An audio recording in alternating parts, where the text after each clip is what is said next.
అందరికీ నమస్కారం. నేను మీ పిసిరెడ్డి. ఒకప్పట్లో అంటే దాదాపుగా 20 ఏళ్ల వెనక్కెళ్తే ఒక వార్డు సభ్యుడిని నిలబెట్టాలన్నా గానీ రాజకీయ పార్టీలు అనేక రకాలుగా ఆలోచించేవి. అతని కుటుంబ నేపథ్యం ఏంటి? ప్రజల కోసం ఏమైనా పోరాటాలు చేశాడా? ఒకవేళ ఆయన గెలిస్తే ప్రజలకు ఉపయోగపడతాడా? లేదా పార్టీకి ఉపయోగపడతాడా? ఇన్ని రకాలుగా సమీక్ష చేసుకొని చివరాఖరికి అనౌన్స్ చేసేవాళ్ళు. ఈ రోజున అలాంటి పరిస్థితులు ఉన్నాయా? ఎవరు ప్రజల కోసం పోరాడుతున్నారో అర్థం కావట్లేదు. ఎవరు పార్టీ కోసం పోరాటం చేస్తున్నారో అర్థం కావట్లేదు. ఎవరికి అక్కడ చివరి నిమిషంలో టికెట్ ఇస్తారో కూడా మనకు అర్థం కావట్లేదు. ఈ రోజున రాజకీయ పార్టీలని మనం ప్రశ్నిస్తే ఇలాంటి కార్పొరేట్ శక్తులకు ఎందుకు టికెట్లు ఇస్తున్నారు?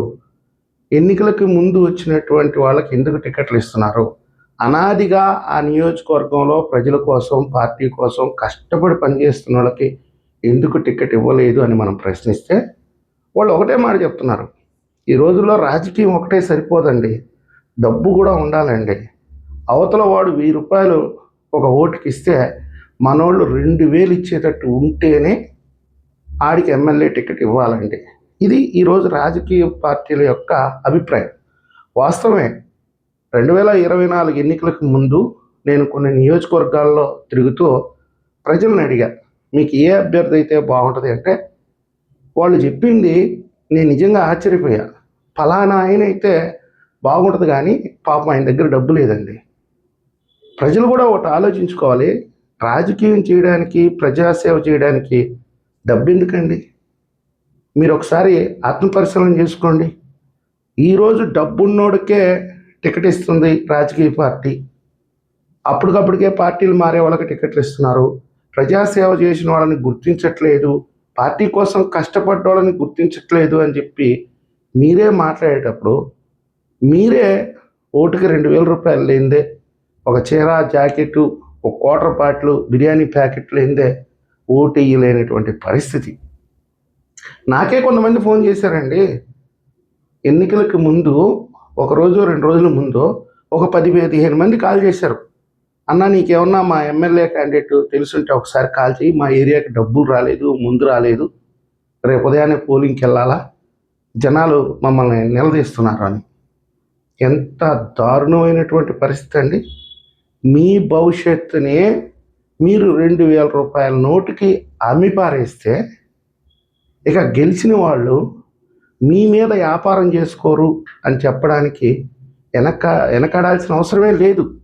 ఈరోజు వాళ్ళు ఏం చేస్తున్నారు? వాస్తవంగా ఒక 100 కోట్లు 120 కోట్లు నియోజకవర్గం మీద ఖర్చు పెడుతున్నారు. ఆ 100, 120 కోట్లు రాబట్టుకోవడం కోసమే ప్రయత్నిస్తున్నారు 5 ఏళ్ళు. వాళ్ళు పెట్టిన పెట్టుబడి రాబట్టుకొని మళ్ళీ ఎలక్షన్కి సిద్ధపడే విధంగా, పోయినసారి 100 కోట్లు అయింది, ఈసారి 250 కోట్లు అవుతుంది అంటే మొత్తం మీద ఒక నియోజకవర్గం మీద 350 నుంచి 400 కోట్లు సంపాదించుకునేదానికి మార్గాలు ఎత్తుక్కుంటున్నారు. ఈరోజు ప్రజలు మారాలి. ప్రజలు మారి రాజకీయ పార్టీలని నిలదీస్తే రాజకీయ పార్టీలు ఆలోచిస్తాయి. కానీ ప్రజలే కరప్టెడ్ అయిపోయి ఈరోజు రాజకీయ పార్టీలని ఏమని ప్రశ్నిస్తారు? ఇప్పుడు అరవ శ్రీధర్ రైల్వే కోడూరు ఎమ్మెల్యే విషయానికి వద్దాం. వాస్తవంగా చెప్పాలంటే ఆయన ఏమి ప్రజా పోరాటాలు చేశాడండి? ఆయన ఏదో ఒక గ్రామ సర్పంచ్గా పనిచేశాడు అని చెప్తున్నారు కొంతమంది. ఏది మాకేం తెలియదే. 20 ఏళ్ల క్రితము ఎక్కడో ఒక నియోజకవర్గం ఎమ్మెల్యే అంటే చర్చించుకునేవాళ్ళం కూర్చొని, ఆయనకి ఎందుకు టికెట్ వచ్చింది, ఆయన ఎందుకు గెలిచాడు అంటే అదిగో పలానా పోరాటం చేశాడు, అప్పుడు జై ఆంధ్ర ఉద్యమంలో పాల్గొన్నాడు, ఇలా చెప్పుకునేవాళ్ళం. ఒక కులం కోసం పోరాటం చేశాడు, ఆ ఊరికి ఒక బ్రిడ్జి కావాలని ఆమరణ నిరాహార దీక్ష చేశాడు, ఆ మండలం రైతులకి నీళ్లు కావాలని రోడ్డుకి అడ్డంగా పడుకున్నాడు, కలెక్టర్ ఆఫీస్ ముట్టడి ఇచ్చాడు, ఇలా చెప్పుకునేవాళ్ళు. దాదాపుగా ఇప్పుడుండేటటువంటి 175 మంది శాసనసభ్యుల్లో ఒక 15 పేర్లు మీరు కామెంట్ పెట్టండి ముందు చూద్దాం. పట్టు అని ఒక 20 మంది ఉంటారేమో నాకు తెలిసి. అంటే చంద్రబాబు నాయుడు గారిని, నారా లోకేష్ గారిని, పవన్ కళ్యాణ్ గారిని తీసి పక్కన పెడితే ఇంకొక 20 మందో 25 మందో ఉంటారు నాకు తెలిసి. మిగతా మొత్తం సమయానికి వచ్చిన వాళ్ళే కదా. అయితే వీళ్ళల్లో అందరూ అవినీతి పరులని నేనైతే అనట్లేదండి. దాదాపుగా 40 మంది ఉన్నారు. లెక్కలేసుకొని ఈ నియోజకవర్గానికి మనం ఎంత పెట్టుబడి పెట్టాం, ఎంత రాబట్టుకోవాలి, ఇదే ఆలోచన నిద్రలేస్తే. ఈ కొత్త ట్రెండ్ ఏంటంటే పార్టీ గురించి అసలు వదిలేశారండి. అసలు పక్కన పెట్టేశారు. డబ్బులుంటే పార్టీ టికెట్ ఇస్తుంది, ఇంకా కార్యకర్తలు ఎందుకు, ప్రజలు ఎందుకు? మనం డబ్బు సంపాదించుకోవాలి, పెట్టిన పెట్టుబడి రాబట్టుకోవాలి, మళ్ళీ పెట్టుబడికి సిద్ధంగా ఉండాలి. మొత్తం మీద రాజకీయ వ్యవస్థే భ్రష్టు కొట్టిపోయింది, నికృష్టంగా తయారైంది.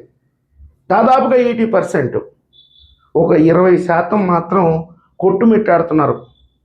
వాళ్ళ వయసు అయిపోయినా లేకపోతే రాజకీయ పార్టీలు పక్కన పెట్టినా ఇక మొత్తం అంతే, సర్వనాశనమే. నీకెంత నాకెంత కేకును కానీ కట్ చేసుకొని తిన్నట్టే తినేస్తారు ఈ రాష్ట్రాన్ని. అందులో ఏ మాత్రం సందేహమే లేదు. రైల్వే కోడూరు ఎమ్మెల్యే మొదటిసారి గెలిచాడు, యువకుడు, విద్యావంతుడు. నేను ఒకటి చెప్తాను, నిప్పు లేనిదే పొగొస్తుందండి. ఇప్పుడు ఆ అమ్మాయి గయ్యాళిది, ఆ అమ్మాయి క్యారెక్టర్ గురించి ఏదేదో మాట్లాడుతున్నారు.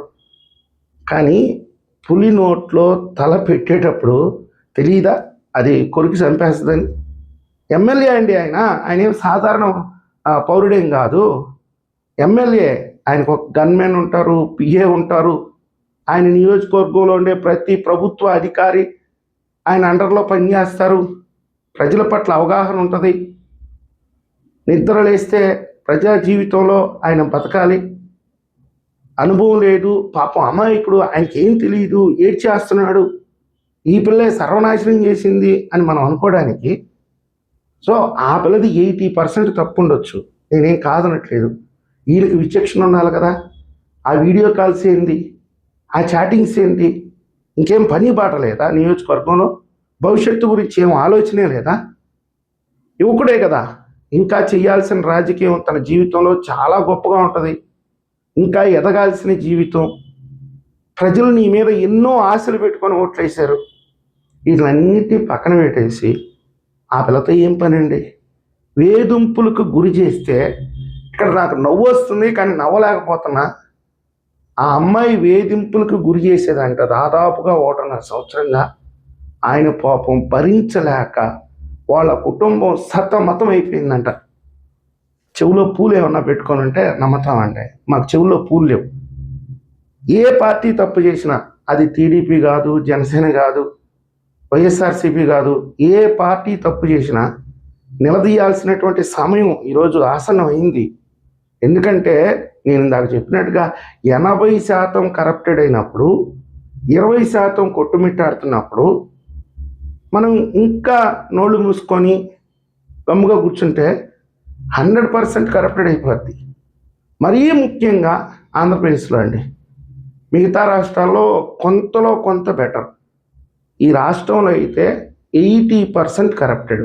ఏ పార్టీ అనేది నేను చెప్పలేను, అన్ని పార్టీలు అదే దద్దమ్మ ఎవరు. వాళ్ళు మంచి, వీళ్ళు మంచి ఏమనుకోవడానికే లేదు. ఎవరో ఆ టయానికి వచ్చిన వాళ్ళకి టికెట్ ఇచ్చేస్తారు, వాళ్ళు గెలిచేస్తారు, అంతే. ఇంకా ఈ రాష్ట్రంలో దాదాపుగా 40-45 మంది ఎమ్మెల్యేలు అలా తయారై ఉన్నారు. ఆ అరవ శ్రీధర్ అయినా లేకపోతే ఇంకొక ఆయన కాదు, ఈయన బయటపడ్డాడు కాబట్టి ఈయన మీద ఆరోపణలు వస్తున్నాయి, ఈయన గురించి చర్చించుకుంటున్నాం. బయటపడని వాళ్ళు చాలామంది ఉంటారు, నేను ఉన్నారని చెప్పలేను, ఉంటారు. కాకపోతే మన దాకా రావట్లా, ఎంతో కొంత ఇచ్చి సెటిల్ చేసుకుంటారు. ఇతను కూడా ఒక 25 కోట్లు ఆ నియోజకవర్గంలో నలుగురిని బెదిరించి ఆ 25 కోట్ల అమ్మాయికి ఇచ్చేస్తుంటే బయటికి రాదు. మరీ దారుణమైనటువంటి విషయం ఏంటంటే 1.5 సంవత్సరంగా వేధింపులకు గురవుతున్నాడంట. వాళ్ళ నాన్న ఆరోగ్యం కూడా పాడైపోయిందంట. ఒక ఎమ్మెల్యేగా నీకే ఆ పరిస్థితి ఉంటే ఇక సామాన్యుడి పరిస్థితి ఏంటండి? ఈ రాష్ట్రంలో చట్టం లేదా, న్యాయం లేదా?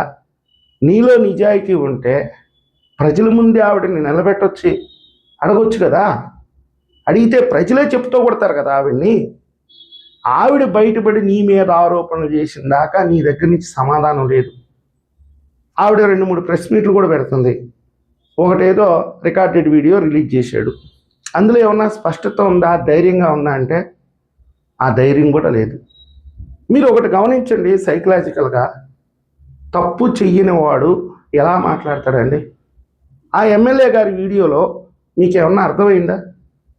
వాస్తవాలు మాట్లాడుకోవాలండి. నేను ఎందుకు చెప్తున్నానంటే మునిగిపోతుంది, దాదాపుగా ముక్కుల దాకా నీళ్ళు వచ్చేసినాయి.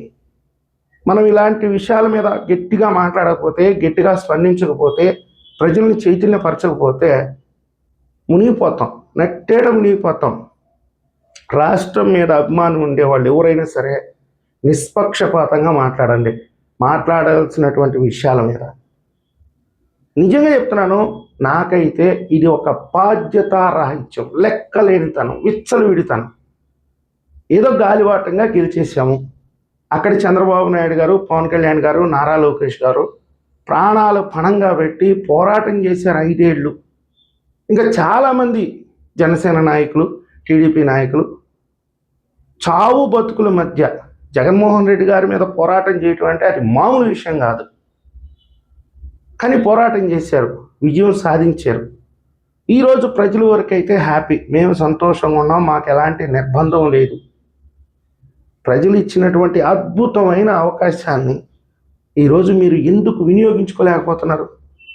మీరే కదా గోరంట్ల మాధవ్ మీద ఆరోపణలు చేశారు, అంబటి రాంబాబు మీద ఆరోపణలు చేశారు, అవంతి శ్రీనివాస్ మీద ఆరోపణలు చేశారు, ఇంకా చాలామంది నాయకుల వికృత చేష్టల మీద రాజకీయం చేశారు. ఈరోజు మీరు మసిబూసి మారేడికాయ చేసుకోవాల్సిన అవసరం ఏంటి? ఎందుకు అలా తగ్గిపోతున్నారు? ఎందుకు చిన్న చిన్న విషయాలకి కకృతి పడుతున్నారు మీరు? అంటే దానికి కారణం ఏంది? బాధ్యత రాహిత్యం. ఇక్కడ తప్పెవరిది అంటే నేను ఒక్క ముక్కలో చెప్తానండి, ప్రజలదే తప్పు. అందరిది ఉంది, కానీ ప్రజలదే ఎక్కువ తప్పు ఉంది. దానికి ఉదాహరణ ఏంటంటే నేను చెప్పేది, ఒక్క ఇండిపెండెంట్ అన్నా మీరు గెలిపిస్తున్నారండి. అసలుకి ఎవడు డబ్బు ఇస్తున్నాడో వాడు 2000 ఇచ్చాడా, 1000 ఇచ్చాడా, ఇంట్లో ఓట్లు ఎన్ని ఉన్నాయి, మరీ దారుణంగా. ఇద్దరు ఇస్తే 2 ఓట్లు అట్టేస్తాం, 2 ఓట్లు ఇట్టేస్తాం. ఇదంతా ఈ ఆంధ్రప్రదేశ్లోనేనండి ఇలాంటి నికృష్టమైన రాజకీయం ఉండేది. వాళ్ళు ఇకపోతే ప్రజలు అడగరు, ఇవ్వము, వేస్తే వేసుకోండి, లేకపోతే లేదు, మీ ఇష్టం. రాజకీయ పార్టీలు ఆ సాహసం చెయ్యాలి. ఇక ఇతను మంచి అభ్యర్థి, ఇతను మీకోసం పోరాటం చేశాడు, ఇతన్ని మీరు ఎమ్మెల్యేగా గెలిపించుకుంటే మీ నియోజకవర్గానికి మేము ఇదిగో ఒక 200 కోట్లు ఫండింగ్ ఇస్తాం, మీకు స్కూల్స్ కట్టిస్తాం, రోడ్లు వేస్తారు, హాస్పిటల్స్ కట్టిస్తారు. ఇలా రాజకీయ పార్టీ అధినేతలు కూడా చెప్పాల్సినటువంటి బాధ్యత ఉంది కదా వాళ్ళ మీద. వాళ్ళు ఎందుకు డబ్బుండేవాడికే టికెట్లు ఇస్తున్నారు? ఇలా డబ్బుండేవాడికి టికెట్లు ఇవ్వటం, కార్పొరేట్ శక్తులకి టికెట్లు ఇవ్వడం, దీనివల్ల ఈరోజు ముగ్గురు కూడా అహర్నిశలు కష్టపడుతున్నారు. 24 గంటలు నారా లోకేష్ గారి ప్రోగ్రామ్ షెడ్యూల్స్ చూసుకోండి, చంద్రబాబు నాయుడు గారి షెడ్యూల్స్ చూసుకోండి, పవన్ కళ్యాణ్ గారి షెడ్యూల్స్ తీసుకోండి. ఇలాంటి వ్యక్తులకి టికెట్లు ఇవ్వడం వల్ల ఈరోజు వాళ్ళు 24 గంటలు కష్టపడుతున్నారు. ఏ నియోజకవర్గంలో ఏదైనా ఒక చిన్న పొరపాటు జరిగినా, ప్రజలకి నష్టం జరిగినా ఎమ్మెల్యే స్పందించట్లేదండి. అక్కడి నుంచి ముఖ్యమంత్రి గారు స్పందిస్తున్నారు, అక్కడి నుంచి నారా లోకేష్ గారు స్పందిస్తున్నారు, అక్కడి నుంచి పవన్ కళ్యాణ్ గారు స్పందిస్తున్నారు. ఎందుకండి మీకంత కర్మ?